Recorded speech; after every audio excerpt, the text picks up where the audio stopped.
Resident Evil 4 Remake is the greatest video game remake ever made.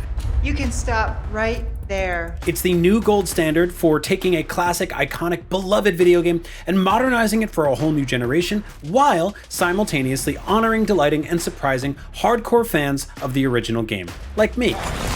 So how did Capcom pull it off, and what makes Resident Evil 4 so much better than the countless other video game remakes, remasters, and re-releases that come out every single year? Well, let's get into it.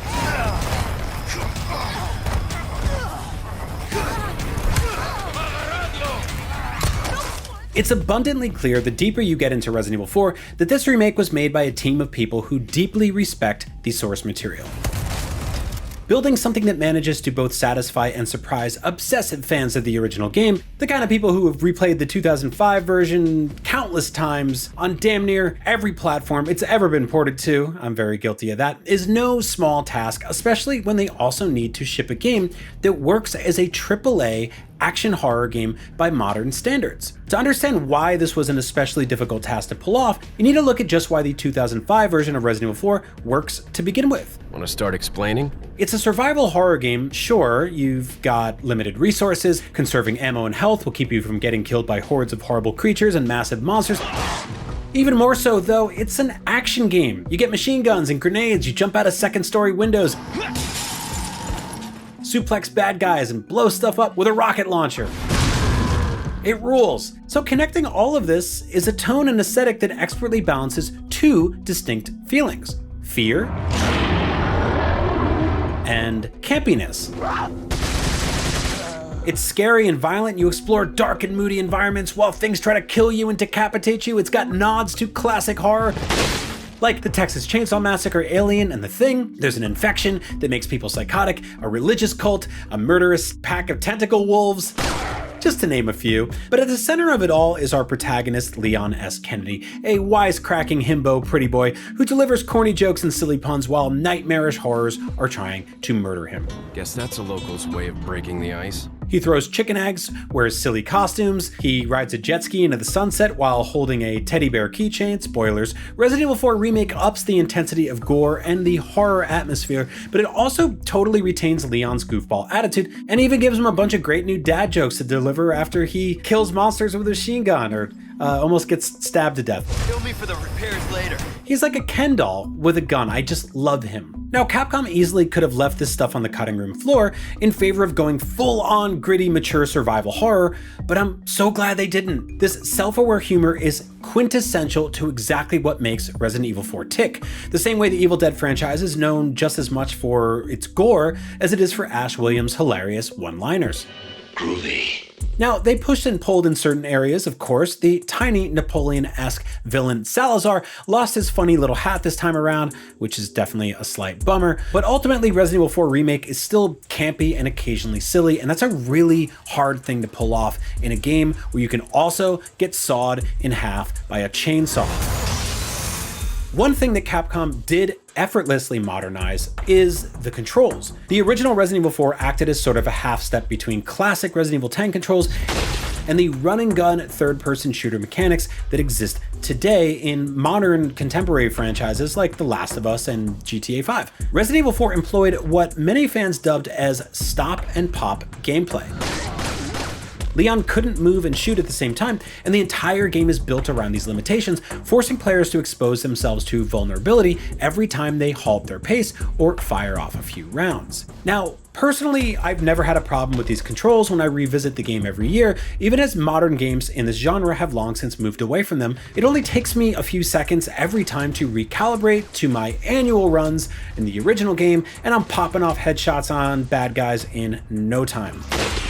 But I also don't fault younger gamers for struggling with these controls or expecting them to function in a way that they don't, and Capcom obviously agreed with Resident Evil 4 Remake. Leon can now move and shoot at the same time, and to counter this new ability, there are now tons more enemies on screen, and they're quicker, and they have more varied attacks. Now, I was definitely worried that this would change the flow of the game dramatically. It would somehow lose its challenge or lose a step by gaining a bunch of them, but the opposite actually happened. It just got better and even managed to increase the combat variety and intensity a ton. Now that's how you do a great remake. You honor and amplify the parts that hold up and you refine and improve the parts that don't. Now, there are also tons of other improvements happening here, both big and small. You can now parry attacks with your knife, as well as upgrade it. Ashley Graham's AI is smarter and more dynamic, meaning she's less likely to run directly into your shotgun or get murdered by enemies. There are also even lots of cool little additions to the story and lore for big Resident Evil 4 geeks, like getting a glimpse at how El Gigante children are raised and fed. Some of these refinements are big, some are subtle, but they all come together to create a better experience. So the phrase subverting expectations has escalated in notoriety over the past few years for good reasons. It sort of becomes synonymous with doing something fans didn't want to see done. It got thrown around a ton by people who both loved and hated 2017's Star Wars The Last Jedi, a film that took one of the most seminal hero protagonists in movie history and made him do some things that were wildly divisive, to put it lightly. But in Resident Evil 4 Remake, the concept of subverting expectations totally works in its favor.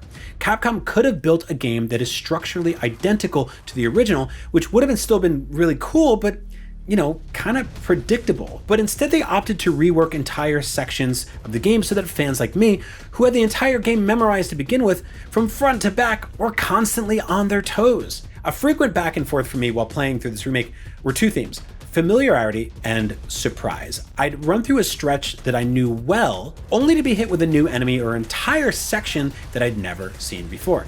Some of these revisions are subtle. You'll start at the back of an area instead of the front, for example, but others are wholly unique with brand new set pieces and conflicts entirely. Now, look, this was a risk for sure, especially after Capcom had cut so much beloved content in 2020's Resident Evil 3 remake. Resident Evil 4 was a massive game when it launched, and there was certainly a fear leading up to the remake's launch that this would remove large chunks of the game and it would get gutted entirely, which would be so heartbreaking. Now, of course, we did lose a few things along the way. To be fair, the falling shipping container boss fight against that weird bald scorpion guy known as U3, totally gone now, as is the village gondola ride, the castle's fire-breathing dragon statue, lava room, just to name a few. But Capcom took sort of accordion approach here, contracting some parts and expanding others, while the end runtime of the whole game is roughly the same as the original, which is very different than something like Resident Evil 3, which was drastically shorter. Entire sections of the village, castle, and island are remixed and overhauled, bridging moments you know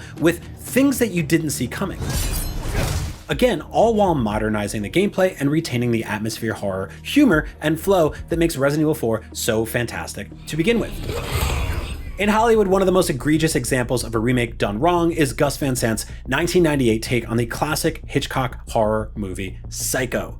Now, this remake is shot almost entirely identically to the original, shot for shot, giving it no identity of its own, and it ends up feeling like a cheap and hollow cover of a beloved song. There's no real reason to watch this version over the 1960 version unless you just straight up hate black and white movies. What are you running away from? It has almost nothing new to say or show, and that's a really bad place to be for a remake of a movie that was built almost entirely around shock and surprise. A boy's best friend's his mother. Capcom avoided falling into this trap by reworking entire sections of RE4 while also honoring and respecting the 2005 version. It doesn't replace the original or fall short of its greatness.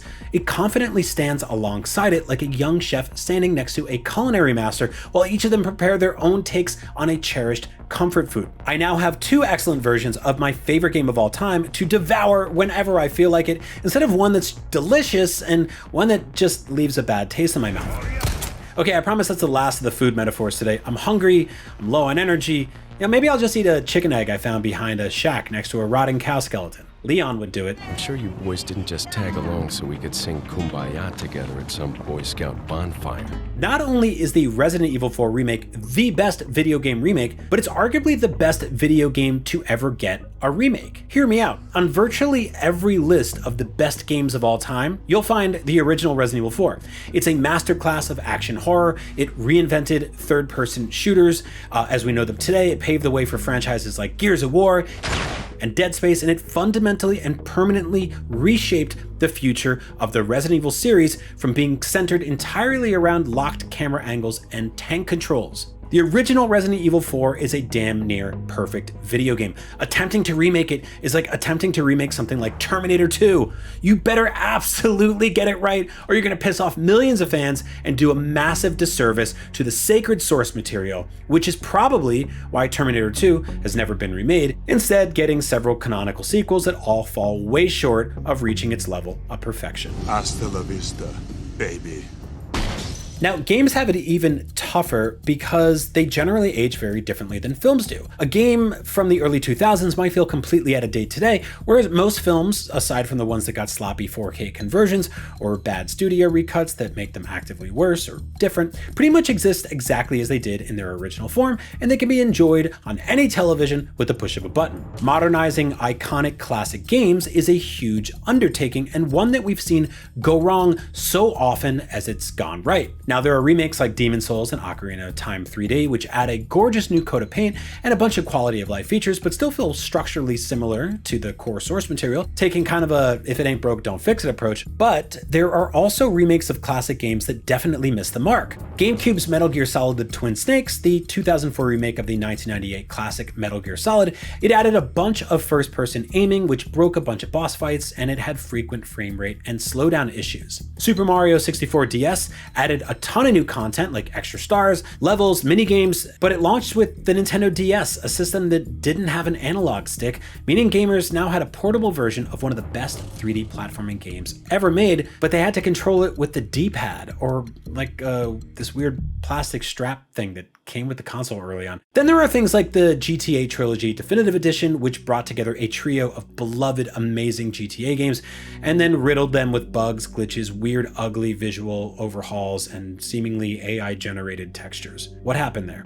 2018 Shadow of the Colossus remake on PS4 fared much better and was generally well received, but also meant that it lost a bit of the original's gloomy minimalism and obtuseness. The Silent Hill HD collection somehow managed to look worse than the original, and the lack of fog effects completely killed the entire atmosphere of the game. It just looks silly. Now, the Nintendo Switch remake of the beloved Game Boy game, The Legend of Zelda: Link's Awakening, another one of my favorite games of all time, overhauled the visuals but added very little new content, and the experience was slightly marred by fairly egregious frame rate issues that still haven't been fixed. The Final Fantasy VII remake is a stunning recreation of the original, completely updating it in nearly every category, but also splitting the game into multiple parts and charging full price for each one of them, some of which could be years away from completion. So it's off to a fantastic start, but it's going to be a long time before it's a fully finished game. Ironically, two of the greatest video game remakes in history before now were remakes of Resident Evil games.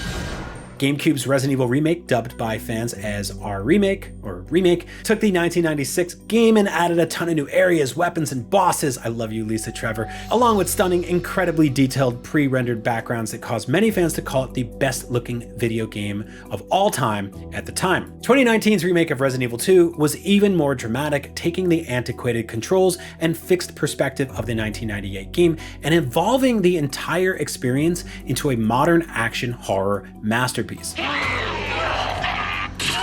Now, I'd argue Resident Evil 2 Remake was the previous title holder for best video game remake ever. The evolution from classic Resident Evil 2 to modern Resident Evil 2 was definitely more transformative than what Capcom did or had to do with Resident Evil 4 Remake, but I think the final product in RE4 is the bigger, better game with more replayability, better graphics and sound, more modes, stronger combat traversal, and gameplay variety, and a more entertaining protagonist, although that last one is certainly subjective. I just think Leon's great. I don't ever remember being a part of your crappy script. So all of that adds up to this. Resident Evil 4 was one of the greatest games of all time. Remaking it was a gigantic risk that could have gone horribly wrong. But instead, Resident Evil 4 Remake completely honors everything that made the original game great, while also creating something that still feels fresh, new, and surprising, strong enough to suplex every contemporary third-person action horror game to the ground.